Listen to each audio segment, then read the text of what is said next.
Now, what would happen if the United States came up with a good motor to power every vehicle in the United States and get away with the gasoline, do away with the gasoline? Would you use it? Would the government allow such a thing? Would the government be pissed off by such a thing? Well, it probably would, you know. Yeah, some people would probably be so damn offended if it ever did happen. They'd be worried about the money and oil and all that crap. Well, guess what would happen? We'd have the resources built up if we ever needed it. Why don't you just have it for the military and we come up with a motor that runs off, something that doesn't require a lot of gasoline to run? Did anybody ever think about that? Did anybody ever think about you could make something, save some valuable resource, and store it, or not refine it, save it for a later date, stick it in a damn container, bury it in the freaking ground. Damn, it's not very hard. Why don't you be like Russia, hide stuff up underground? Damn. Yeah, they hide stuff underground too. Stuff that the U.S. has never seen of. But neither here nor less, Now what will happen if the U.S. came up with a car motor that ran off no gas? There's no piston. You got a crankshaft, which would propel a car with several motors up on top to propel it. Would the government be inclined to use such a thing, or would they trash it, get pissed off at the person who came up with it? Or would they throw the biggest hissy fit that ever sought in the United States by a congressional men of stupidity? For the world has tilted off its axis. And it's still going to tilt off its axis no matter what happens. For someone made this so. The North Pole has melted, nonetheless. South Pole has melted, nevermore. So who has done this? Is it God? Is he trying to warn people about stupid things, but people don't want to listen? But the way society is they don't want to listen. They think the old ways are the only way. Oil companies, oil barons are the ones that's going to lead the world to succession. I doubt that. It might lead us into a world that has a lot of big potholes that's going to be formed later on once all the oil gets extracted out of the ground. The ground one of these days is going to give way. The cavity up under it is going to come loose, and towns will sink down inside of a hole, nonetheless. For people have done this to such towns. Sucked the oil out, but never filled it back up with something of substance that would keep it standing. But, I'm an ignorant fool. I don't know nothing. I worked in oil. I don't know nothing. They got directional drilling. They can do anything in the damn well please. They go up under town, outside town.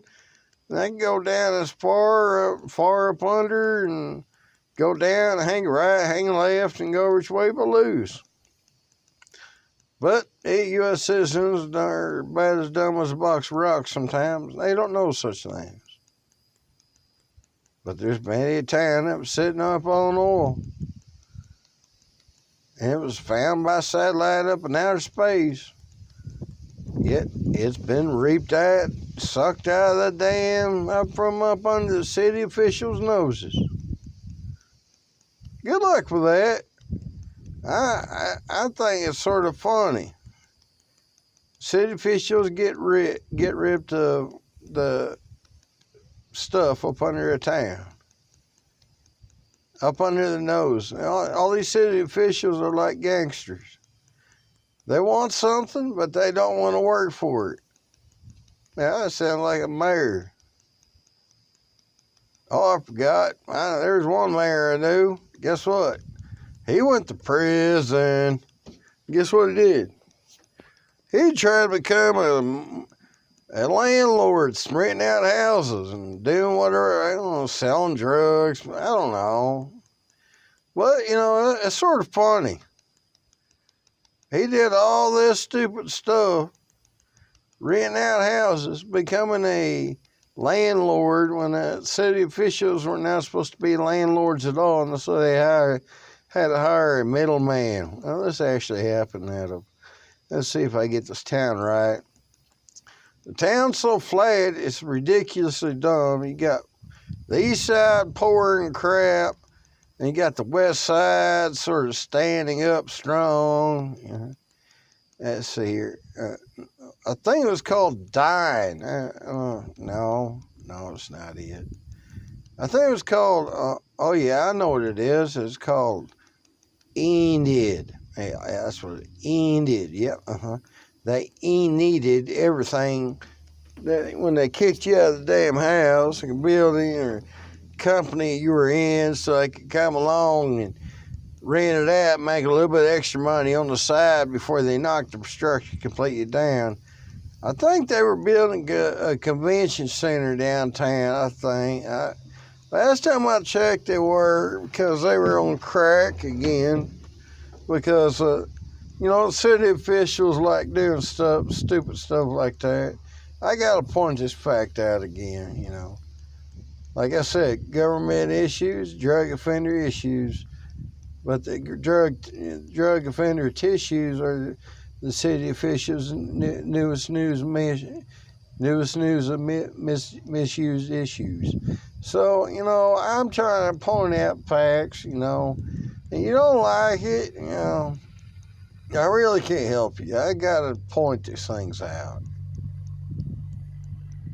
Because a lot of people got kicked out of the residence. I think it was on Grand Street. Last time I checked, it goes down to the convention center. And they knocked down a whole bunch of historical landmarks. I remember seeing them. One was about like a 3 or 4 story hotel in the back that used to be a doctor's office. And then, they knocked it down because it was an eyesore. They didn't want the guy to fix it up, and they just knocked it down. And then there was a lock supply company or some type of company that did fix your locks, unlock your vehicles, stuff like that. And they did safes too. It was 2 brothers, actually. A father started the business. And then there was a Geronimo Motor Company, which was a car company that originated in Enid, Oklahoma. Historical things that, few people know about. But if you ask the residents of one such stupid town, they would tell you such things, if you want to know. For I'm not stupid and I am not dumb, but the city officials knocked them down nonetheless because they thought it was an eyesore to the public. They thought everything was an eyesore, and they wanted to bring more revenue in a town so big at the time and got bigger by the second. Now, I can honestly say this because I've seen it happen over time.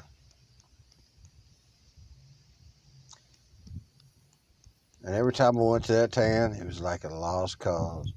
They were knocking everything down that didn't want to be there, or figuring out what they wanted there, down to even restaurants. And that was funny. Good luck with trying to keep anything in the mall. It's like a damn dead joke mall now. You probably make that the newest cemetery of that town. It's best dead as a doornail.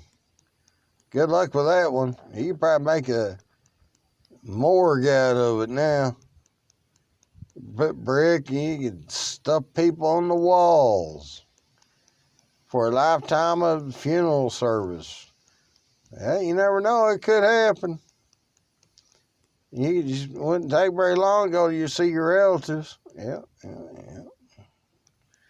Just walk through a maze of corridors, going to the damn place, and then walk in. I miss you. Oh, that's real funny. You never came by and visited. Yeah. It's about how some people are in that damn town. So that's neither here nor less. I gotta let people go, and I gotta let you go. You know, I'm a man of the means of, I don't know, but I gotta do something, and it's to tell the truth every damn day. Now, if you don't like it, you don't have to listen. You can turn your ears off as quick as you turn them on. But if you like it, you know, truthful facts. And the truthful facts will slap you straight in the face every day. God bless.